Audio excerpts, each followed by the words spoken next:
I arrived at the Riverside Ballroom 20 minutes late, still wearing my kitchen uniform under a blazer I kept in my car. The white chef's coat peeked out from my collar, flowers still dusting my sleeves. I'd spent the morning prepping 3 corporate events, my hands smelling of garlic and rosemary despite washing them twice. The ballroom glittered with gold and ivory decorations. Ice sculptures shaped like swans flanked the entrance. A string quartet played near the windows overlooking the river. At least 200 guests mingled in cocktail attire, champagne flutes catching the afternoon light. My sister Victoria spotted me immediately. She wore a designer dress that probably cost more than most people's monthly rent, her diamond necklace catching every eye. She cut through the crowd with the precision of someone used to commanding attention. "Elena," she said, her voice loud enough for nearby guests to hear. "I'm surprised you showed up."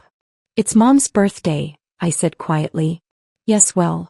Victoria's eyes swept over my outfit with barely concealed disdain. "Some of us made an effort." Our mother appeared beside her, radiant in a champagne-colored gown. At 50 she looked stunning, her dark hair swept into an elegant updo. But her smile faltered when she saw me. "Mija," she said softly. "You came." "Of course I came, Mama." Victoria stepped between us. "We weren't sure you could afford the time off work. What is it you do again?" "Still working in that little taco shop." He crept up my neck. "I work in food service." "Right." Victoria's laugh tinkled like breaking glass. "Well, at least you're employed. That's something." My brother-in-law Marcus appeared with drinks, handing one to Victoria. He barely acknowledged me with a nod. Behind them I could see my father talking with business associates, his back deliberately turned toward me. The rejection shouldn't have stung anymore. It had been like this for 6 years, ever since I dropped out of law school to attend culinary school. My family had been grooming me to join my father's law firm. Instead, I'd chosen to chase what they called a cooking hobby. "The gift table is over there," Victoria gestured across the room, where a mountain of elegant boxes and bags gleamed under spotlight. "Though I'm sure whatever you brought is charming." I hadn't brought a gift. Not a wrapped one anyway. More family members drifted over, aunts and uncles I hadn't seen in months. They exchanged the same careful pleasantries, the same pitying looks. My cousin Andrea actually patted my shoulder like I was a child. "It's hard out there," she murmured. "My company is hiring administrative assistants if you need something more stable." "I'm fine, thank you." "Are you though?" Victoria cut in, her voice carrying. "Because Mom said you're still living in that studio apartment in the warehouse district. That can't be safe." "The warehouse district." They thought I lived there because I couldn't afford better. I let them think it. Dinner was announced and we moved to assigned tables. I found myself at the far edge of the room, seated with distant relatives who barely knew me. Victoria's table sat near Mom and Dad, right in the center of everything. She caught my eye once and smiled, victorious. The meal was exquisite. Butter-poached lobster, truffle risotto, perfectly seared duck breast with cherry gastrique. Each course arrived with theatrical presentation, the servers moving in synchronized precision. I recognized the attention to detail, the particular way the plates were garnished. I recognized it because I'd designed every single dish. "Such incredible food," my aunt whispered. "Victoria really outdid herself with this party." "Victoria planned it?" I asked carefully. "Oh yes. She spent months organizing everything. Even hired some fancy catering company from downtown. Very exclusive, apparently." I took another bite of the duck, noting the exact ratio of salt to the gastrique's sweetness. Perfect. My team had nailed it. After dinner, Victoria stood to give a toast. She gripped her champagne glass, her smile wide and bright. "Mom," she began, "you've given us everything. You taught us to work hard, to never settle, to always strive for excellence. Tonight we celebrate you with only the best." She gestured grandly at the room. "The best venue, the best food, the best company. Because you deserve nothing less." Applause rippled through the crowd. My mother dabbed at her eyes, touched. Victoria wasn't finished. Her gaze landed on me, sharp and deliberate. "Some of us have honored your lessons better than others. Some of us have built successful lives, raised families, contributed to our community. And some—" She paused for effect. "Some of us are still figuring things out." The message was clear. She was the successful daughter. I was the disappointment. More applause, though some guests shifted uncomfortably. My mother's smile looked strained. As Victoria sat down, glowing with satisfaction, I watched the catering team begin clearing dessert plates. My head chef, Maria, supervised from the kitchen doorway. She caught my eye and gave a subtle nod. Everything was going according to plan. That's when Victoria's attention turned fully on me. She walked over to my table, Marcus trailing behind her with a smirk. "You didn't bring a gift because you're broke," she announced, her voice cutting through the conversation. Nearby tables went quiet. "Everyone brought something except you." All eyes turned to me. Heat flooded my face. "Victoria, It's embarrassing," she continued, gesturing dramatically. "We're your family. You couldn't even manage a card." My father approached, his expression disappointed. My mother looked like she might cry. Perfect strangers stared with a mixture of pity and judgment. I stood, reaching for my purse. "Let me help pay for dinner at least." Victoria laughed, the sound sharp and cruel. "Pay?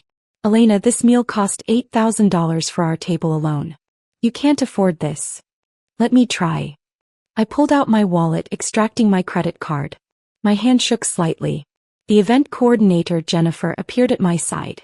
She held a tablet and wore the professional smile of someone about to handle a delicate situation.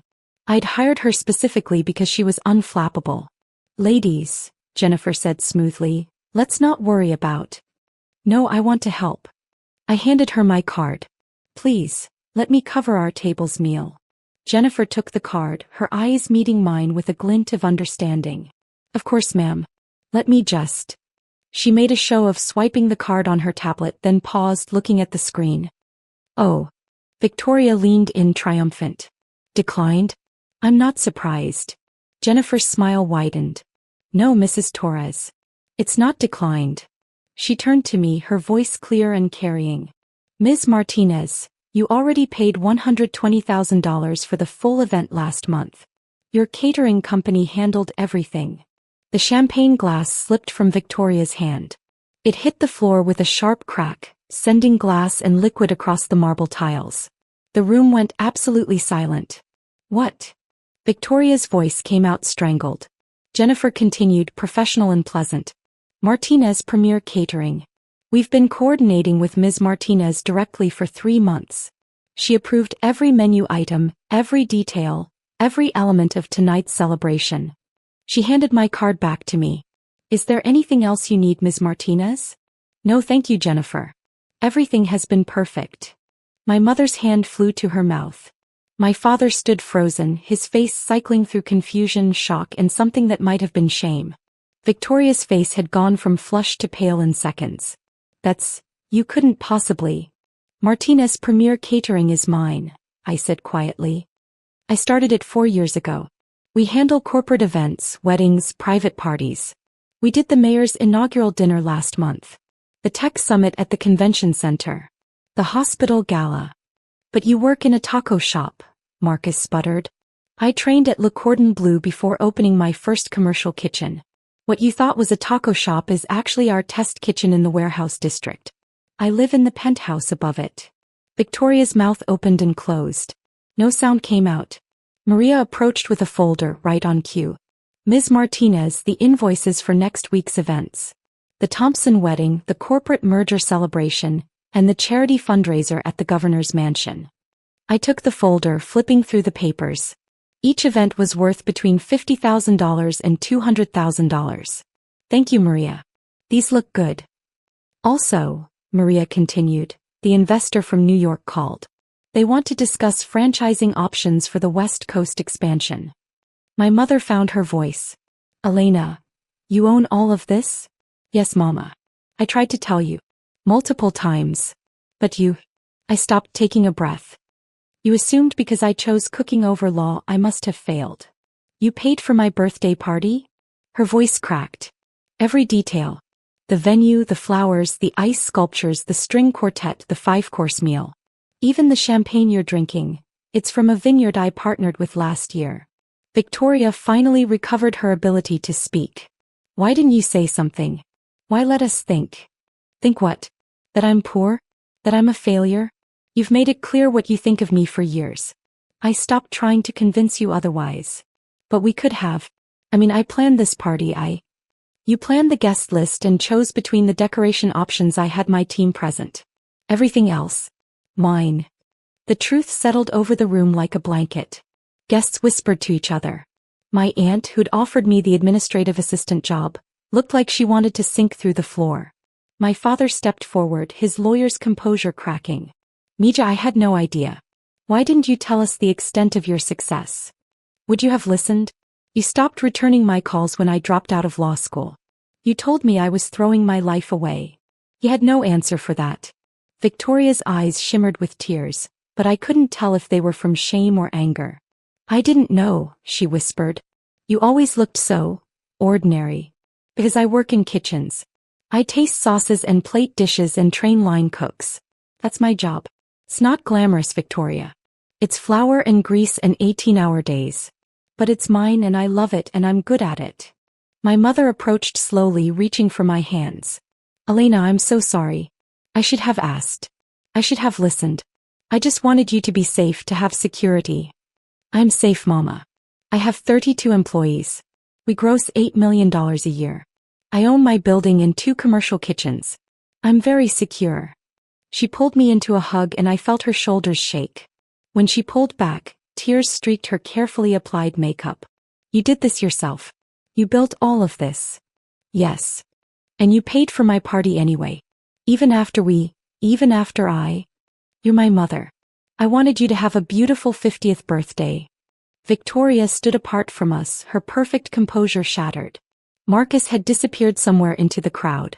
She looked smaller somehow, diminished. I'm sorry, she said finally. I was cruel. She swallowed hard. I was jealous. Jealous. You did what you wanted. You walked away from what everyone expected and you built something real. I'm a corporate lawyer like Dad wanted. I married who Mom approved. I live in the right neighborhood and wear the right clothes and She laughed bitterly. I'm miserable, Elena. And you seemed happy even when I thought you had nothing. So I told myself you must be failing.